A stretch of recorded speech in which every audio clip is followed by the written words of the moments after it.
Okay, welcome to part 2 of how to roast a whole chicken. So yesterday I taught you how to stuff the chicken and roast it, right? When it comes out of the oven, that skin should be crispy and it's super good, and the chicken should be moist.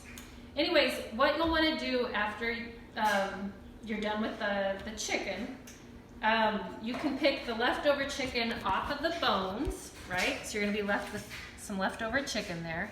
And then with the bones and maybe those vegetables that you used to stuff the chicken with, you're going to put either in a pot or a crock pot. And I like to add celery, carrots, and onions to the bones.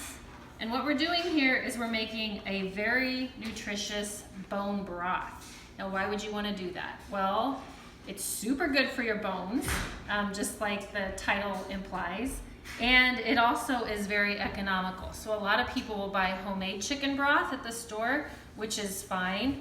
But please note some of those brands of chicken broth have MSG and a lot of extra salt. So this is going to be far more nutritious and, again, economical. It's a good way to eat healthy on a budget. So in the pot, you have your bones from your leftover roasted chicken, maybe some of those leftover veggies that you stuffed with your chicken, and then you can add some more. So I'm going to fill this with water, about 3/4.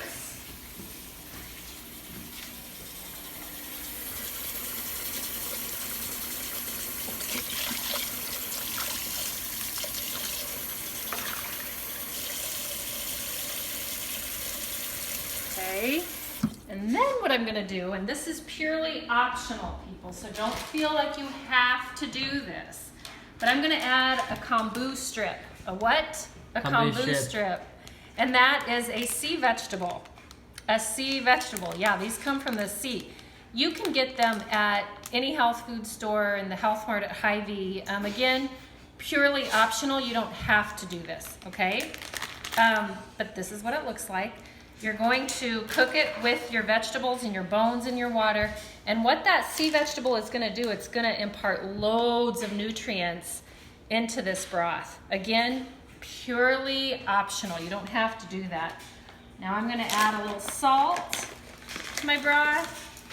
And then one other step, again, this is optional, but I like to add about a tablespoon or 2 of vinegar. And it really doesn't matter what kind of vinegar you use. And you're gonna let that sit there for about 30 minutes. And what the vinegar is gonna do is gonna pull out the calcium from the bones in that chicken. And then when you're using this broth in your soup, there's a dog hair in this onion. Whoops. Okay, that happens sometimes. So, anyways. Might be. Hold on.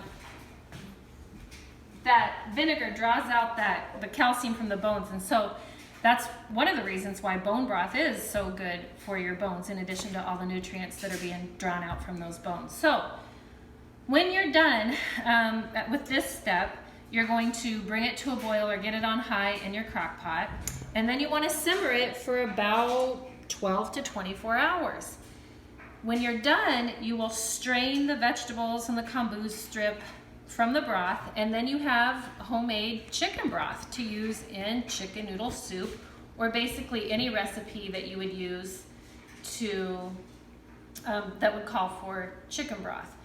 The other kind of cool thing about doing this, again, when we're thinking about saving money and just eating healthy, you can actually take these bones, because they're going to turn mushy, and feed them to your pets, primarily dogs or cats.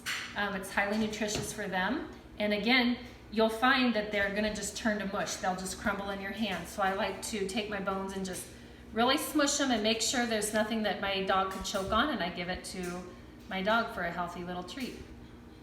Done?